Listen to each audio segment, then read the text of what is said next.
श्री गणेशाय नमः। वक्रतुंड महाकाय सूर्यकोटि समप्रभ निर्विघ्नं कुरु मे देवं सर्वकार्येषु सर्वदा। अब हम गणेश जी का नाम लेकर शिव पुराण प्रारंभ करते हैं। ओम नमः शिवाय, ओम नमः शिवाय, ओम नमः शिवाय। भोले बाबा को, शंकर भगवान को कोटि कोटि प्रणाम। शिव पुराण में श्री रुद्र संहिता के द्वितीय खंड में 27वां अध्याय प्रारंभ करते हैं। दक्ष द्वारा महान यज्ञ का आयोजन।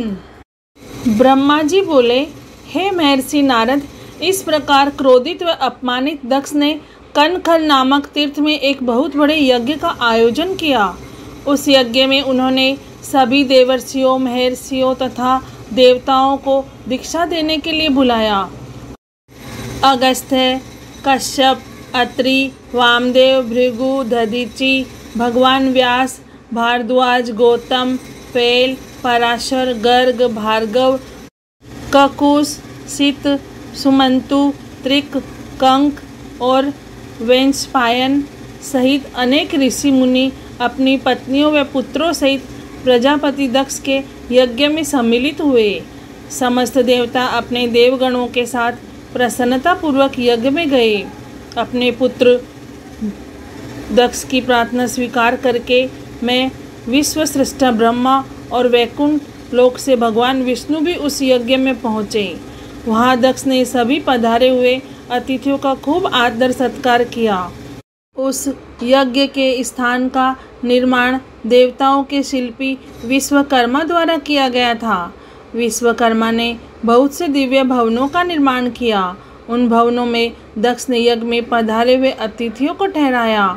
दक्ष ने भृगु ऋषि को ऋत्विज बनाया। भगवान विष्णु यज्ञ के अधिष्ठाता बने। इस विधि को मैंने ही बताया। दक्ष सुंदर रूप धारण कर यज्ञ मंडल में उपस्थित हुआ। उस महान यज्ञ में 88,000 ऋषि एक साथ हवन कर सकते थे। 64,000 देवर्षि मंत्रों का उच्चारण कर रहे थे। सभी मग्न होकर वेद मंत्रों का गान कर रहे थे।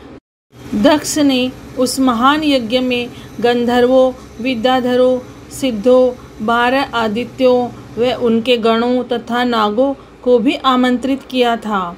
साथ ही देश विदेश के अनेक राजा उसमें उपस्थित थे, जो अपनी सेना एवं दरबारियों सहित यज्ञ में पधारे थे।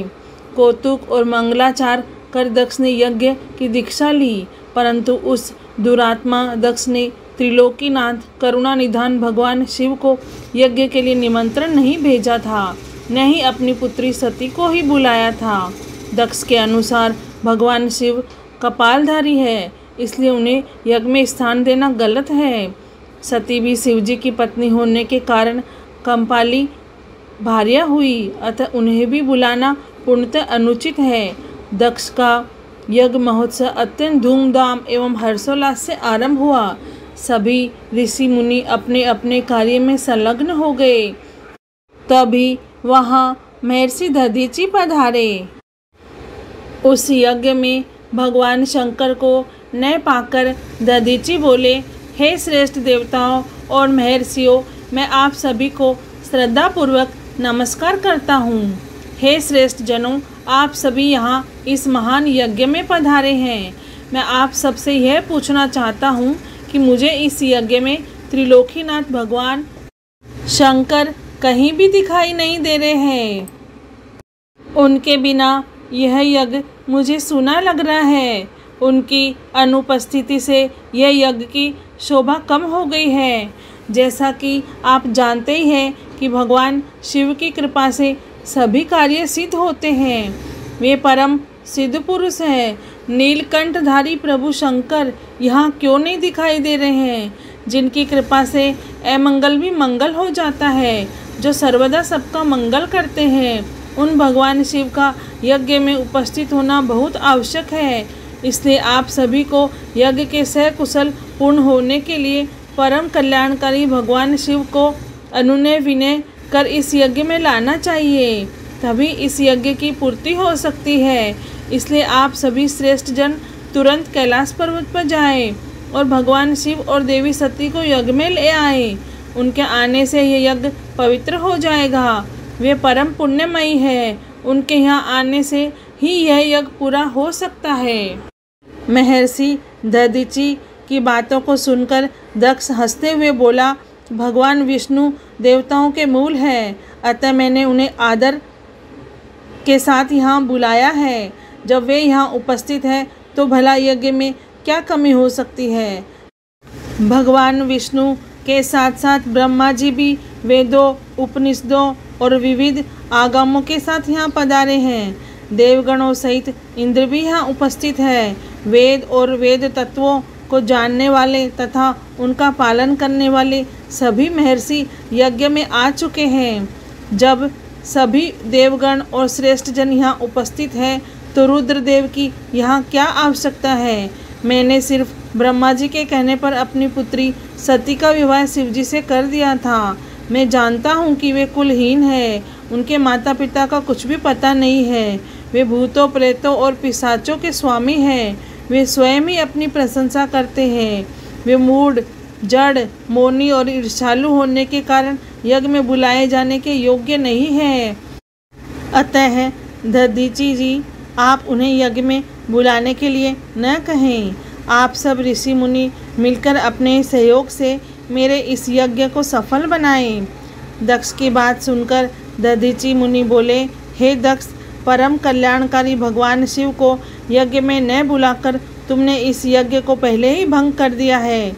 यह यज्ञ कहलाने लायक ही नहीं है। तुमने भगवान शिव को निमंत्रण न देकर उनकी अवहेलना की है, इसलिए तुम्हारा विनाश निश्चित है।